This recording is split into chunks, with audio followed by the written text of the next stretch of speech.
జీవితంలో క్రమశిక్షణతో ఉంటే ఏదైనా సాధించొచ్చు అనే మాటల్ని ఒక అమ్మాయి నిజం చేస్తోంది. అందరికీ ఇన్స్పిరేషన్గా నిలుస్తోంది. ఇప్పుడు యూత్ ఐకాన్గా కొనసాగుతోంది. ఎవరైనా ఒక రంగంలో రాణిస్తే చాలు, వాళ్ళని మనం మెచ్చుకుంటాం, ఆకాశానికెత్తేస్తాం. కానీ ఒక తెలుగమ్మాయి మాత్రం అన్ని రంగాల్లో తనదైన సత్తా చాటుతూ మన దేశం గర్వించే స్థాయికి చేరుకుంది. ఆమె ఒక డాక్టర్ మాత్రమే కాదు, ఒక మోటివేషనల్ స్పీకర్ కూడా.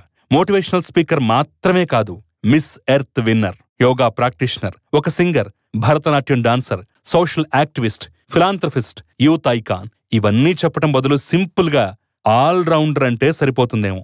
బ్యూటీ విత్ బ్రెయిన్ అని ఈమెను చూసే అన్నారేమో. ఆమె మరెవరో కాదండి, చక్కటి అందం, అందానికి మించిన తెలివి, రెండూ కలగలిసిన 16 అణాల అచ్చ తెలుగు అమ్మాయి డాక్టర్ తేజస్విని మనోజ్ఞ. తేజస్విని మోటివేషనల్ స్పీచెస్ మనం వినే ఉంటాం. ఆమె భరతనాట్య ప్రదర్శనలు చూసే ఉంటాం. ఆమె అందుకున్న అవార్డ్స్ గురించి న్యూస్ ఆర్టికల్స్లో చదివే ఉంటాం. చిన్నతనం నుంచే ఎన్నో గొప్ప గొప్ప పురస్కారాలు అందుకుని ఇప్పుడు యూత్ ఐకాన్గా కొనసాగుతున్న తేజస్విని మనోజ్ఞ సక్సెస్ స్టోరీ గురించి అన్ని ఆసక్తికర విషయాలను ఈ వీడియోలో క్లుప్తంగా తెలుసుకుందాం. తేజస్విని మనోజ్ఞ మే 19, 1994న మదన్ మోహన్ శర్మ, అనితా శర్మ దంపతులకి తెలంగాణలోని మహబూబ్ నగర్లో జన్మించింది. తేజస్విని స్కూలింగ్ అంతా రోసరీ కాన్వెంట్ స్కూల్లో సాగింది. తర్వాత బైపీసీలో ఇంటర్ పూర్తి చేసి హైదరాబాద్లోని ఉస్మానియా యూనివర్సిటీలో ఎంబీబీఎస్ కంప్లీట్ చేసింది. అయితే తేజస్విని చిన్నప్పటినుంచి న్యూస్ పేపర్స్లో వచ్చే ఇంపార్టెంట్ పర్సనాలిటీస్ ఆర్టికల్స్ని చదువుతూ వాటిని కత్తిరించి భద్రపరుచుకునేది. అది చూసిన తన తల్లి అనిత, నువ్వు వారిలాగా అవ్వాలంటే ప్రతి విషయాన్ని నేర్చుకోవాలి అని చెప్పడంతో చిన్నప్పటినుంచి మోటివేషనల్ బుక్స్ చదువుతూ తనను తానే ఇన్స్పైర్ చేసుకుంటూ స్కూల్ నుంచే స్టేజెస్ పై స్పీచ్లు ఇవ్వటం, అందరినీ మోటివేట్ చేస్తూ ప్రశంసలందుకుంటూ వచ్చింది. అంతేకాక భరతనాట్యం, సంగీతంలో శిక్షణ తీసుకుంటూ ఎన్నో స్టేజ్ పర్ఫార్మెన్స్లు ఇస్తూ వచ్చింది. అలా ఏపీజే అబ్దుల్ కలాం గారిని ఇన్స్పిరేషన్గా తీసుకుని 9th క్లాస్లోనే ఎన్సీసీలో జాయిన్ అయి 6 నెలల ట్రైనింగ్ తీసుకుని బెస్ట్ స్టూడెంట్ అనిపించుకుంది. ఇక అదే టైంలో నేనింత కష్టపడుతున్నా నాకింకా ప్రశంసలు రావట్లేదేంటి అని తేజస్విని తల్లిని అడగ్గా, అప్పుడు తల్లి అనిత, నువ్వు వివిధ రంగాల్లో రాణిస్తేనే అందరికంటే ది బెస్ట్ అనిపించుకుంటావు. అప్పుడే నీ పేరు అందరిలోనూ వినపడి అది నీకు గుర్తింపు తెచ్చిపెడుతుంది అని తల్లి చెప్పిన మాటలు గుర్తుంచుకుని 2007లో జరిగిన లిటిల్ మిస్ హైదరాబాద్ కాంపిటీషన్లో పాల్గొని టైటిల్ గెలుచుకుంది. ఇక అప్పటినుంచి తేజస్వినికి ప్రశంసలు రావటం స్టార్ట్ అయ్యాయి. అలా 16 ఏళ్లకే ఇండియన్ నేవీ, ఎయిర్ ఫోర్స్లో 13 లక్షల క్యాడెట్స్లో బెస్ట్ షూటర్గా ఎంపికై ఇండియాస్ బెస్ట్ క్యాడెట్గా ఇండియన్ యూత్ ఎక్సలెన్సీ అవార్డుని అప్పటి రాష్ట్రపతి, ప్రధానమంత్రి చేతుల మీదుగా అందుకుంది. ఇక అంతేకాకుండా భరతనాట్యంలో ఎన్నో స్టేజ్ పర్ఫార్మెన్స్లు ఇవ్వడంతో ఎన్నో అవార్డులు కూడా తేజస్విని వరించాయి. ఇక శ్రీలంకలో జరిగిన south Asian association regional corporation మీట్లో భారతదేశాన్ని రిప్రజెంట్ చేసే యంగ్ అచీవర్ అవార్డుని శ్రీలంక ప్రెసిడెంట్ చేతుల మీదుగా అందుకుంది.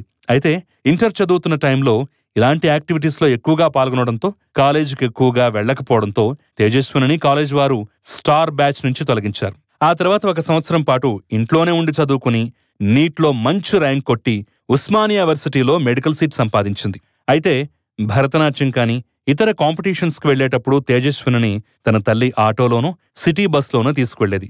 అది చూసి తేజస్విని, అమ్మా మనం కారెప్పుడు కొంటున్నాం అని అడగ్గా దానికి తల్లి, మనం జీవితంలో గొప్పగా ఎదిగితేనే కారులో తిరిగే అర్హత సంపాదించగలం అని చెప్పిందట.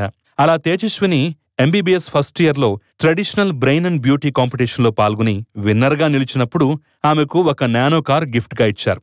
ఇక అప్పట్నుంచి తాను చేసే ప్రతి పనిలో ఒక స్పెషల్ మార్క్ని క్రియేట్ చేసుకుంటూ వచ్చింది తేజస్విని.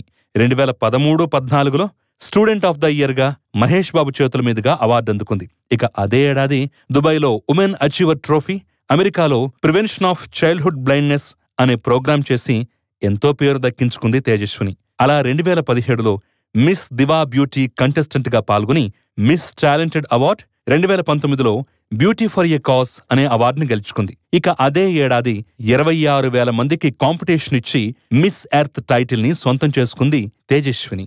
ఇక అంతేకాకుండా తన మోటివేషనల్ స్పీచెస్తో తనదైన ముద్ర వేసుకుని యూత్ ఐకాన్గా కొనసాగుతోంది. ప్లాస్టిక్ కాలుష్యాన్ని అరికట్టడానికి, చెట్ల పెంపకంపై భారతదేశ ప్రతినిధిగా దేశ విదేశాల్లో ప్రసంగాలిస్తూ పోరాడుతోంది తేజస్విని. ఇక అంతేకాకుండా యోగా ప్రాక్టీషనర్గా కూడా సేవలందిస్తోంది. ఇలా చిన్నతనం నుంచి క్రమశిక్షణతో ఉంటూ అన్ని రంగాల్లో విజయాలతో దూసుకుపోతోంది ఈ తెలుగింటి అమ్మాయి. ఇలాగే ఎంతో మందిని ఇన్స్పైర్ చేస్తూ మరింత ఉన్నత శిఖరాలను తేజస్విని అధిరోహించాలని మనమందరం కోరుకుందాం. మరి తేజస్విని మనోజ్ఞ గురించి మీ అభిప్రాయాన్ని కూడా కామెంట్ రూపంలో తెలపండి.